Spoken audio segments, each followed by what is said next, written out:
예, 안녕하십니까. 저 박종화 계십니다. 예, 반갑습니다. 관세사 1차 종합반 합격 설명회를 진행하고 있는데, 일단 저는 이제 회계학을 담당하는 회계사이고요. 재무회계랑 원가관리회계가 이제 시험법이다. 회계를 공부하신 분들은 다 아는 얘기겠죠. 과목이 두 가지가 있습니다. 재무회계는 재무제표를 공부하는 회계고요. 원가관리회계는 제품 원가 계산하고 관리, 의사결정하는 회계가 원가관리회계인데, 당연히 배워봐야 알겠죠. 어쨌든 범위가 상당히 넓다.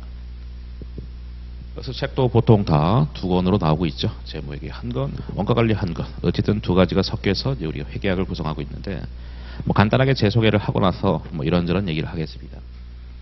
저는 이제 회계사이고 세무사이고 학교 이렇게 나와 있고, 저는 이제 회계사이다 보니까 회계법인에 근무를 하고 있는데, 2013년 말까지는 3일 회계법인을 다니다가 퇴사를 하고, 지금은 이제 조그만 회계법인에 이사로 돼 있습니다. 야, 큰데 놔두고 왜 조그만 데 가냐 하는데, 저 때는 다 그랬습니다. 제가 회계법인 다닐 때, 지금도 다니고 있습니다만, 큰 데 있잖아요, 큰 데. 큰 데가 이제 4개가 있는데, 하여튼 거기 다닐 때는 평균 근속 연수가 3년, 4년 이렇게 됐다는 거예요. 그래서 반 정도가 퇴사하는 그런 구조였습니다. 그래서 굉장히 짧게 우리가 이제 퇴사를 하고 그랬는데, 하여튼 저는 그래도 한 8, 9년 다녔던 것 같아요. 그 다음에 또 뭐가 있을까? 너무 할 얘기가 많아서 짧게 해야 될 텐데, 이제 컨설팅 회사 대표이사라도 제가 지금 재직 중에 있고, 그리고 이제 회계사이고, 그다음에 상장사 사회이사라도 재직 중이다. 사회이사는 뭐 하는 거냐면 그 회사를 이제 감시하는 기능이죠. 물론 여러분들은 이런 것들이 관심 없지. 야, 그래서 네가 어떤 놈이고 어떻게 강의하는지가 궁금하다. 그래, 네 소개는 그 정도로 이제 간단하게 하자 이거죠. 또 강의를 엄청나게 많이 하면서 다 인정을 받고 있다. 전체적인 그런 얘기겠습니다. 책도 이제 강의를 하다 보니까 이제 강의한 지 10년쯤 됐는데 1년에 평균 어떨 때는 21권도 쓴 적이 있었는데, 그때가 한 2년 전이었고요. 정말 죽는 줄 알았죠. 하여튼 100권 정도 쓴 것 같아요. 각종 책들을 많이 썼다. 여러분들은 여기부터가 궁금하지. 그래, 네가 어떤 놈인지 대충 알 것 같고, 그래서 어떻게 가르칠 거냐. 이제 커리큘럼은 사실 다 하고 나고 크게 차이는 없습니다만은, 일단 가장 큰 차이 중에 하나는 모의고사반이 있다는 거죠. 그래서 특히나 이제 회계학의 경우는 모의고사가 굉장히 중요할 수 있는 게 손이 안 나가. 꽈락률이 굉장히 높다는 거예요. 50에서 심할 때 60% 넘어가는 거기 때문에 내가 내용은 아는데 손이 안 나가. 그래서 제한 시간된 그 짧은 시간 동안에 문제를 다 못 풀 수가 있기 때문에 굉장히 꽈락률이 높고, 그래서 모의고사반이 특히나 이제 회계학은 완전히 필수입니다. 제가 봤을 때는. 다른 거는 다른 학원하고 큰 차이는 없는데, 어쨌든 기본 강의가 아까 말했죠.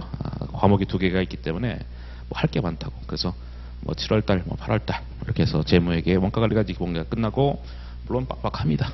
워낙에 내용이 많기 때문에 이제 강의 시수가 좀 많고, 그 다음에 요약 강의가 있는데 요놈의 절반이 되겠죠. 요약 강의는 다른 책이 또 있어요. 요약책이 또 있기 때문에 얇은 책으로 이제 강의를 진행할 거고, 핵심은 다 하는 겁니다. 그래서 핵심은 다 하는데 조금 축약해서 약간은 빠른 속도로 나가겠죠. 그 다음에 문제풀이는 11월, 12월 달에 구성이 되는데, 그것도 이제 겨울에 눈 내리고 이럴 때 빡시게 또 이제 실전 대비를 하는 거고, 요걸 바탕으로 아까 말했죠. 모의고사 반입 필수다 회계학.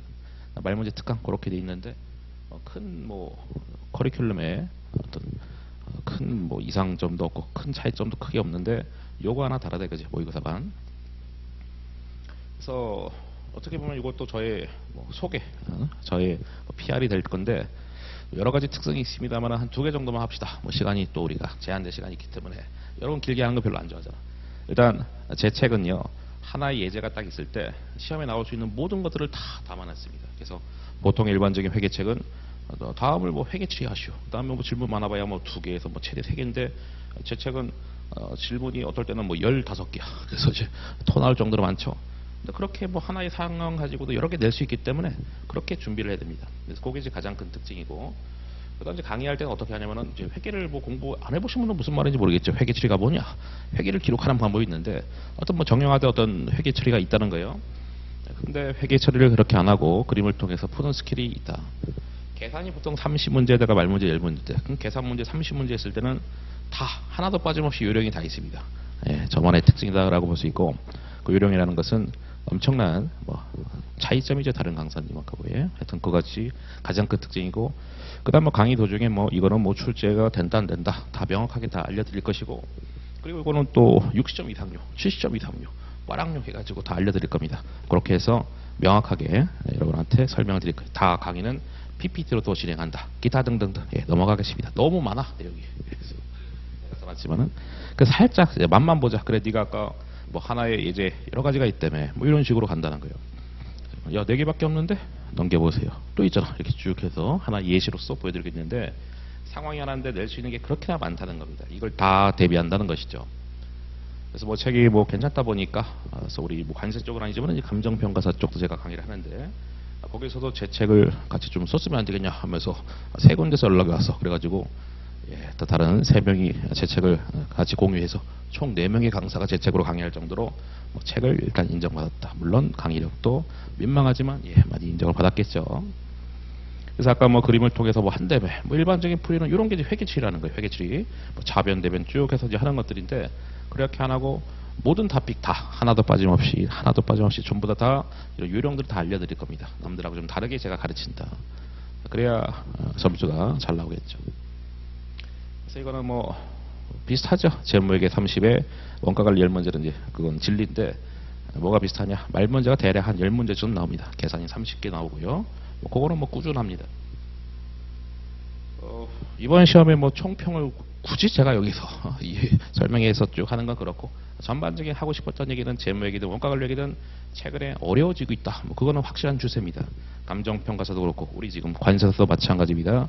어려워지고 있는 것은 그거는 추세입니다. 그래서 제가 새로 2판을 이번에 책을 썼는데 내용을 대폭 집어넣습니다. 왜냐하면 옛날에 안 내던 걸 막 내고 시작하기 때문에 계속적으로. 그래서 야, 뭐 점차적으로 어려워지고 있다. 꽈락률은 근데 원래 높았기 때문에 더 높아지지는 않더라고. 원래 이미 55% 넘어서 꽈락률이 그렇기 때문에 2명 중에 1명 이상 꽈락 나오기 때문에 더 이상 높진 않고 그래서 55에서 60 정도를 계속 꽈락률을 형성하는 것 같습니다. 예, 뭐 이런 거는 뭐 넘어가시면 되겠죠. 궁금하시면 각자 보시면 되겠고 하여튼 어려워졌다. 회계학 과목의 공부 방법 간단하게 얘기해 보겠습니다. 전체 전업수험생 기준으로 10시간 공부하는데 썼을 때 3시간 물론 최소입니다. 내가 남들보다 회계학이 조금 뭐 이해력이 떨어져 그러면은 50% 이상을 해야 됩니다. 그렇죠? 최대 5시간도 필요할 수 있다. 그러니까 10시간 중에서 5시간, 6시간 할 수도 있다는 거죠. 물론 전업투자자 기준으로 봤을 때 그렇다는 거예요. 전업투자자란다. 전업수험생 기준으로. 제가 요즘엔 주식에 좀 빠져가지고 전업투자자라는 헛소리를 해버렸는데 뭐 괜찮지 뭐. 그렇죠? 여러분 졸리는데 잘 됐다. 그 다음에 이해와 암기. 그렇죠? 모든 걸 다 이해할 수 없습니다. 그러니까 제가 강의 때도 얘기합니다. 어차피 어렵기 때문에 반만 이해하자. 나머지는 시간 지나면 다 될 것이다. 그리고 시간 지나면은 어차피 이해 안 되는 것들 나중에 뭐 지하철 타고 가다가 버스 타고 가다가 이해되는 것들이 상당히 많습니다. 그래서 반만 이해하고 나머지는 점차적으로 시간이 해결해 줄 것이다. 범위는 아까 말했죠. 재무회계 30의 원가관리 10문제인데 재무회계가 메인이 되겠죠. 그래서 가끔 가다가 원가관리가 상대적으로 쉽다고 원가관리를 먼저 푸신 분이 있는데 그러다가 이제 망할 수 있습니다. 무조건 메인은 재무회계니까 거기를 어떻게든 우리가 시험장 가서도 먼저 해결해야 되는 겁니다. 그리고 뭐 어떻게 뭐 시험 본다 이런 거는 지금 적절하지 않은 얘기이기 때문에 그 정도 하고 뭐 다른 과목은 모르겠습니다만 회계학은 예습은 전혀 필요 없습니다. 어차피 예습해봐야 못 알아먹습니다. 그러니까 하지 마시고 예습 필수다? 복습 필수다라고 쓴 건데 왜 이렇게 오타가 났는지 모르겠네. 예습은 필수가 아니다. 어떻게 이렇게 오타가 났지? 하여튼 다시 말하면 이제 예습을 할 필요가 없고 복습은 반드시 해야지. 손으로 해야 됩니다. 손으로. 눈으로 하면 안 됩니다. 굉장히 휘발성이 강한 과목이 회계학이기 때문에 절대적으로 손으로 해야 덜 까먹는 거예요. 어차피 까먹는데 누가 덜 까먹냐 했을 때는 눈으로 본 사람하고 손으로 본 사람 이렇게 했을 때 손으로 한 사람이 훨씬 더 덜 까먹는다. 그래서 하여튼 복습은 하루 이내로 직장인 기준으로는 이틀 이내로 그렇게 하시길 바랍니다. 예, 저는 회계학이니까 이 정도 하고 마무리 짓도록 하겠습니다. 강의 때 뵙겠습니다. 감사합니다.